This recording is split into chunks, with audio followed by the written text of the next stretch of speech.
Hello, my name's Sharon and I'm a staff nurse in orthopaedics in Ysbyty Gwynedd. Thank you for coming and joining our joint school today. Croeso I chi yma heddiw yma, Sharon di'n enw fi a dwi'n nyrs yn orthopedic yn Ysbyty Gwynedd. Croeso i'r ysgol gymalau. We're providing this video today to give you a bit of an insight into your forthcoming hip replacement surgery. So aims of this joint school, it is an important part of preparation for surgery. Hopefully we can give you an insight of the patient journey from the day that you come into hospital until the day you go home. But more importantly as well, we need you to prepare yourselves at home before you actually come into hospital. We do have a programme where we aim to get you up and fully recovered pretty quickly, so we will be aiming to get you up on the same day of surgery, just a few hours after surgery actually, and aim to get you home within 1 to 3 days. So what is a hip replacement? Well, it replaces the damaged parts of the hip joint with artificial parts. Damage is usually due to osteoarthritis, wear and tear or injury causing pain. Arthritis may also be due to other causes like rheumatoid arthritis. Here we have some pictures to show you. The first picture on the left shows you a nice healthy hip joint. You can see all the smooth cartilage in the ball and socket joint itself. In the second picture you can see where the arthritis has eroded away all the nice smooth bits, and you can end up having bone rubbing on bone, which is very, very painful. And we have an x-ray here of a very arthritic hip, which is probably what your hip will look like at the moment. These are x-rays of total hip replacements. So the aim of your joint replacement is to improve your pain and improve your function and mobility. We do have a non-smoking environment in the hospital and outside as well, so we do encourage you to stop before the op. So ideally we would prefer you to try and stop smoking 6 to 8 weeks before coming in, and then to carry on not smoke after the surgery as well for 6 to 8 weeks. We know it's a big ask, but it will help your wound to recover and heal quicker, and physically you will feel much better as well. If you are using patches or other types of nicotine replacement therapy, then we ask you to bring them in with you to hospital and tell the nurse on admission that you are using them. We don't allow e-cigarettes on the hospital grounds either, they haven't been licensed. We will give you a pre-operative appointment closer to the time of surgery. This will be to assess your general fitness for surgery, also to have advice from the pharmacists, physiotherapists and occupational therapists, and you may also be seen by the anaesthetist on that day as well. So what to bring to the hospital? We ask if you can bring a wash bag with toiletries, toothbrush, toothpaste and towel. Bring some day clothes such as loose fitting trousers or skirts with elasticated waists, shorts or jogging bottoms or loungewear, something that's loose fitting. Also socks and underwear just for your comfort. Night clothes such as nighties or pyjamas that again are loose fitting and comfortable and safe and sturdy footwear. Also, if you use hearing aids, glasses or dentures, please remember to bring them in with you. If you wear a splint or a brace or any device that you would normally wear, then please bring that in with you as well. Music device or iPad with headphones just to help pass the time away. So arriving on the ward, we'll usually bring you in on the same day as surgery, so it might be pretty early in the morning.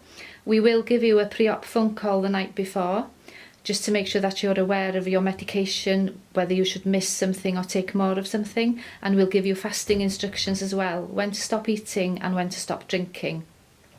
Usually we'll ask you to stop eating after midnight, and then you can have clear water during the night if you're awake, or even squash. So if you are awake, have a drink of water or squash, keep yourself hydrated, and then after 6:30 in the morning we advise you not to have any fluids at all. When you do arrive on the ward, we will be allowed to give you sips of water only. So there'll be a nurse allocated to check all your paperwork, give you an identity bracelet and take some routine blood tests, and then on that morning we will discuss your discharge planning as well. There are a few things that need to be looked at and signed. There is the National Joint Register, and this is an electronic database, and it keeps an account of the lot number of the implants that they use. So if there was a problem in the future, then they will know exactly who to contact, and they can use it for audit purposes as well. You'll be seen by the consultant on that morning as well, and your limb will be marked so that we do the correct hip, and the anaesthetist will come and see you as well and discuss the anaesthetic options and analgesia with you as well. So once we know what we're doing, where you are on the theatre list, we'll get you ready for theatre, we'll put you in a theatre gown and we'll go through a pre-op checklist with you. And then we'll escort you to theatre. We'll either walk with you to theatre, or we will take you on a trolley, or we will take you on your own bed. If you've had a pre-med, because some anaesthetists will provide pre-meds now to help you with your pain, then that might make you a bit woozy, so we would then escort you on a trolley or a bed only. So once you've arrived in theatre reception, the nurses in theatre will check you in, and then they will do the checklist again just to make sure that everything is as it should be. They'll wheel you through to the anaesthetic room where you will meet the anaesthetist, and then you will be having your chosen anaesthetic. The surgery itself usually takes about an hour and a half, and then after surgery you'll return to the recovery unit where a nurse will be looking after you and making sure that your vital signs are stable. If you're having a spinal anaesthetic and you are awake, then they might start sitting you up slowly and give you some fluids. Then once we know that you are stable, you will return to the ward and a nurse will be allocated to look after you there. They will monitor your vital signs, make sure your blood pressure is stable. You may have oxygen going through a mask or some nasal cannula. You may have a drip going through your hand or your arm, and also you'll have some calf pumps wrapped around your lower legs, and these inflate and deflate periodically, and they help you with circulation and help to prevent blood clots from forming as well. So as soon as you're stable and able, then we will sit you up and give you something to eat and drink, and then your recovery really starts from here. We'll sit you on the side of the bed, and then if you're up to it, we'll sit you on the commode or we'll sit you on the chair. Some people feel a bit faint, feel a bit woozy. That's absolutely normal, but we will carry on with you. And then when you feel you've had enough, we'll put you back to bed. And then hopefully you'll have a good night's sleep. And then in the morning, we'll get you up for breakfast and we'll help you to get dressed into your day clothes and have a bit of a wash as well. We'll be taking some blood again from you. This is all routine again, and you'll be having an x-ray on your new hip. And then the physiotherapist and the occupational therapist will be working hard with you to get you up and about again, and this is where we start to aim for your discharge home. Whilst you are in hospital, we will be giving you instructions with how to inject yourself into your abdomen with a Clexane injection. This helps to minimise the risk of clots. We'll educate you to do it yourself if possible. It is the best way forward. Pain relief. So you're going to have some pain afterwards, but it'll be a different type of pain to the one you've had before. The pain before was an arthritic pain and didn't go away. The pain you have now will ease and it will get better. So our aim is to help you manage it so that you can do your exercises, walk about the ward, get dressed comfortably and have a good night's sleep, and then go home as soon as you think you are ready. If your pain is not controlled, you will not progress and your discharge will be delayed. Some patients have already been assessed to be same-day admissions and go home in the evening. If you are one of those lucky people that is allowed home on the same day of surgery, then we will make sure that you have got enough pain control on board. So if your pain is not adequately controlled, please tell the nurses on the ward. So they will assess your pain and they will ask you on a score of 0 to 10 where your pain is at that moment at rest. So 0 is no pain at all, and then as you go up the ladder to 10, 10 is severe pain and we never want to reach that number. So please, please, please communicate with the nurses and tell them if you're struggling. So we'll give you regular paracetamol, regular anti-inflammatories if you're able to take them, and then we'll give you regular Longtec, which is a morphine substance, and that's usually given for 2 to 3 days. It is long acting and it lasts up to 12 hours in your system. We've also got Short-Tec, which is a quick acting morphine, but you need to ask for it. So if you feel that the Longtec itself is not sufficient, then please ask for the Short-Tec as well. This should help.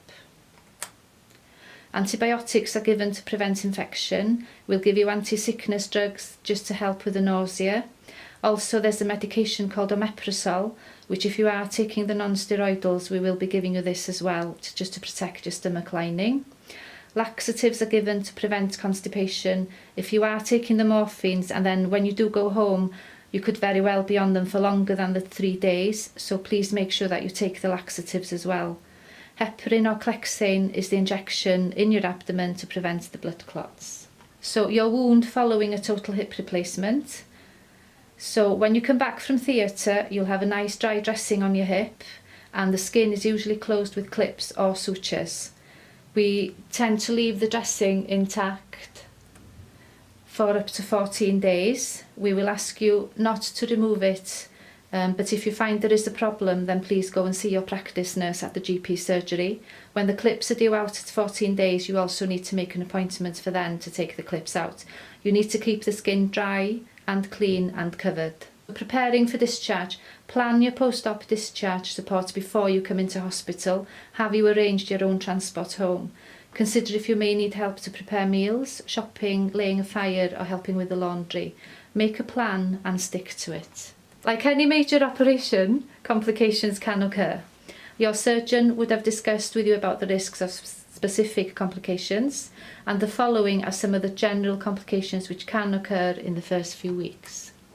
So wound infection is the first one.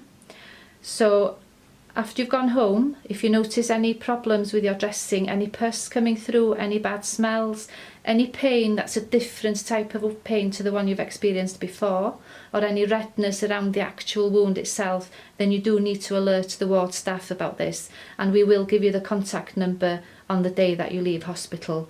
Also in the hospital itself, we do look at infection rates, so we do need to be aware if you are struggling.